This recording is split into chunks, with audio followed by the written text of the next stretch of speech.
شروع اللہ کا نام لے کر جو بڑا مہربان نہایت رحم والا ہے۔ اے نبی، ہم نے تم کو فتح دی، فتح بھی کھلی اور واضح، تاکہ اللہ تمہاری اگلی اور پچھلی کوتاہیاں بخش دے اور تم پر اپنی نعمت پوری کر دے اور تم کو سیدھے رستے چلاتا رہے، اور تاکہ اللہ تمہاری بھرپور مدد کرے۔ وہی تو ہے جس نے مومنوں کے دلوں پر تسکین نازل فرمائی تاکہ ان کے ایمان کے ساتھ اور ایمان بڑھے، اور آسمانوں اور زمین کے لشکر سب اللہ ہی کے ہیں، اور اللہ جاننے والا ہے، حکمت والا ہے۔ یہ اس لیے کہ وہ مومن مردوں اور مومن عورتوں کو بہشتوں میں جن کے نیچے نہریں بہہ رہی ہیں داخل کرے، وہ اس میں ہمیشہ رہیں گے، اور تاکہ ان سے ان کے گناہوں کو دور کر دے، اور یہ اللہ کے نزدیک بڑی کامیابی ہے۔ اور اس لیے کہ منافق مردوں اور منافق عورتوں اور مشرک مردوں اور مشرک عورتوں کو جو اللہ کے بارے میں برے برے خیال رکھتے ہیں عذاب دے، انہی پر برے حادثے واقع ہوں، اور اللہ ان پر غصے ہوا اور ان پر لعنت کی اور ان کے لیے دوزخ تیار کی، اور وہ بری جگہ ہے۔ اور آسمانوں اور زمین کے لشکر اللہ ہی کے ہیں، اور اللہ غالب ہے، حکمت والا ہے۔ اے نبی، ہم نے تم کو احوال بتانے والا اور خوشخبری سنانے والا اور خبردار کرنے والا بنا کر بھیجا ہے، تاکہ مسلمانوں تم لوگ اللہ پر اور اس کے پیغمبر پر ایمان رکھو اور اس کی مدد کرو اور اس کی تعظیم کرو، اور صبح و شام اس کی تسبیح کرتے رہو۔ اے نبی، جو لوگ تم سے بیعت کرتے ہیں وہ در حقیقت اللہ سے بیعت کرتے ہیں، اللہ کا ہاتھ ان کے ہاتھوں پر ہے۔ پھر جو شخص عہد کو توڑے تو عہد توڑنے کا نقصان اسی کو ہے، اور جو اس بات کو جس کا اس نے اللہ سے عہد کیا ہے پورا کرے تو وہ اسے عنقریب اجر عظیم دے گا۔ اے نبی، جو گنوار پیچھے رہ گئے وہ تم سے کہیں گے کہ ہم کو ہمارے مال اور اہل و عیال نے روک رکھا تھا، سو آپ ہمارے لیے اللہ سے بخشش مانگیں۔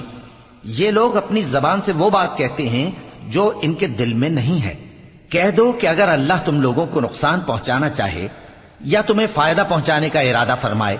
تو کون ہے جو اس کے سامنے تمہارے لیے کسی بات کا کچھ اختیار رکھے؟ کوئی نہیں،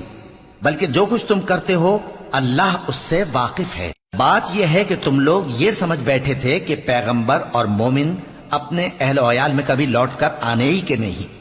اور یہی بات تمہارے دلوں کو اچھی معلوم ہوئی، اور اسی وجہ سے تم نے برے برے خیال کیے، اور آخر کار تم ہلاکت میں پڑ گئے۔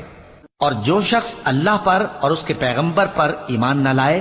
تو ہم نے ایسے کافروں کے لیے آگ تیار کر رکھی ہے، اور آسمانوں اور زمین کی حکومت اللہ ہی کی ہے، وہ جسے چاہے بخشے اور جسے چاہے سزا دے، اور اللہ بخشنے والا ہے، مہربان ہے۔ جب تم لوگ مال غنیمت لینے چلو گے تو جو لوگ پیچھے رہ گئے تھے وہ کہیں گے ہمیں بھی اجازت دیجئے کہ آپ کے ساتھ چلیں۔ یہ چاہتے ہیں کہ اللہ کے قول کو بدل دیں۔ کہہ دو کہ تم ہرگز ہمارے ساتھ نہیں چل سکتے، اسی طرح اللہ نے پہلے سے فرما دیا ہے۔ پھر کہیں گے نہیں، تم تو ہم سے حسد کرتے ہو۔ بات یہ ہے کہ یہ لوگ سمجھتے ہی نہیں مگر بہت کم۔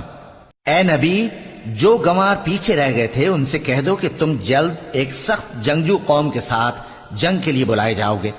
ان سے تم یا تو جنگ کرتے رہو گے یا وہ ہار مان لیں گے۔ اگر تم حکم مانو گے تو اللہ تم کو اچھا بدلہ دے گا، اور اگر منہ پھیر لوگے جیسے پہلی دفعہ پھیرا تھا تو وہ تم کو بڑی تکلیف کی سزا دے گا۔ نہ تو اندھے پر سختی ہے سفر جنگ سے پیچھے رہ جانے میں، اور نہ لنگڑے پر اور نہ بیمار پر سختی ہے، اور جو شخص اللہ اور اس کے پیغمبر کے فرمان پر چلے گا اللہ اس کو بہشتوں میں داخل کرے گا جن کے نیچے نہریں بہہ رہی ہیں، اور جو روگردانی کرے گا وہ اسے دردناک عذاب دے گا۔ اے پیغمبر، جب مومن تم سے اس درخت کے نیچے بیعت کر رہے تھے تو اللہ ان سے خوش ہوا، اور جو صدق و خلوص ان کے دلوں میں تھا وہ اس نے معلوم کر لیا تو ان پر تسکین نازل فرمائی، اور انہیں جلد فتح عنایت کی، اور بہت سی غنیمتیں وہ آئندہ بھی حاصل کریں گے، اور اللہ غالب ہے، حکمت والا ہے۔ اللہ نے تم سے بہت سی غنیمتوں کا وعدہ فرمایا ہے کہ تم ان کو حاصل کرو گے، پھر اس نے یہ غنیمت تمہیں جلدی سے دلوا دی، اور لوگوں کے ہاتھ تم سے روک دیے۔ غرض یہ تھی کہ یہ مومنوں کے لیے اللہ کی قدرت کا نمونہ بن جائے، اور وہ تم کو سیدھے رستے پر چلائے، اور کچھ اور غنیمتیں دے گا جن پر تم قدرت نہیں رکھتے، اور وہ اللہ ہی کی قدرت میں ہیں، اور اللہ ہر چیز پر قادر ہے۔ اور اگر تم سے کافر لڑتے تو وہ پیٹ پھیر کر بھاگ جاتے، پھر وہ کسی کو نہ دوست پاتے اور نہ مددگار، یہی اللہ کی عادت ہے جو پہلے سے چلی آتی ہے، اور تم اللہ کی عادت میں کبھی تبدیلی نہ پاؤ گے۔ اور وہی تو ہے جس نے تم کو ان کافروں پر فتح یاب کرنے کے بعد سرحد مکہ میں ان کے ہاتھ تم سے اور تمہارے ہاتھ ان سے روک دیے، اور جو کچھ تم کرتے ہو اللہ اس کو دیکھ رہا ہے۔ یہ وہی لوگ ہیں جنہوں نے کفر کیا اور تم کو مسجد حرام سے روک دیا، اور قربانیوں کو بھی کہ اپنی جگہ پہنچنے سے رکی رہیں۔ اور اگر ایسے مسلمان مرد اور مسلمان عورتیں نہ ہوتی جن کو تم جانتے نہ تھے کہ اگر تم ان کو پامال کر دیتے تو تم کو ان کی طرف سے بے خبری میں نقصان پہنچ جاتا، تو بھی تمہارے ہاتھ فتح رہتی، مگر تاخیر اس لیے ہوئی کہ اللہ اپنی رحمت میں جس کو چاہے داخل کر لے۔ اور اگر دونوں فریق الگ الگ ہو جاتے تو جو ان میں کافر تھے ان کو ہم دکھ دینے والا عذاب دیتے۔ جب کافروں نے اپنے دلوں میں ضد کی، اور ضد بھی جاہلیت کی، تو اللہ نے اپنے پیغمبر اور مومنوں پر اپنی طرف سے تسکین نازل فرمائی اور ان کو پرہیزگاری کی بات پر قائم رکھا، اور وہ اسی کے مستحق اور اہل تھے،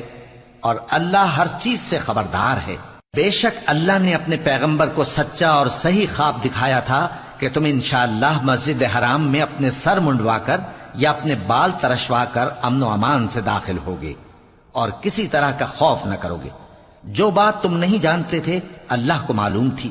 سو اس نے اس سے پہلے ہی جلد ایک فتح عطا فرمائی۔ وہی تو ہے جس نے اپنے پیغمبر کو ہدایت کی کتاب اور دین حق دے کر بھیجا تاکہ اس کو تمام دینوں پر غالب کرے،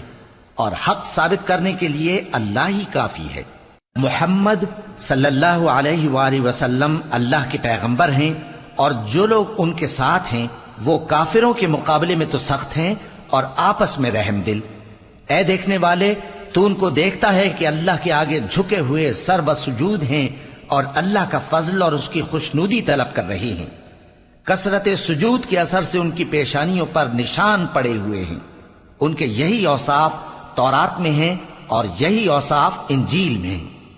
وہ گویا ایک کھیتی ہے جس نے پہلے زمین سے اپنی سوئی نکالی، پھر اس کو مضبوط کیا، پھر موٹی ہوئی، اور پھر اپنے تنے پر سیدھی کھڑی ہو گئی، اور لگی کھیتی والوں کو خوش کرنے تاکہ کافروں کا جی جلائے۔ جو لوگ ان میں سے ایمان لائے اور نیک عمل کرتے رہے ان سے اللہ نے گناہوں کی بخشش اور اجر عظیم کا وعدہ کیا ہے۔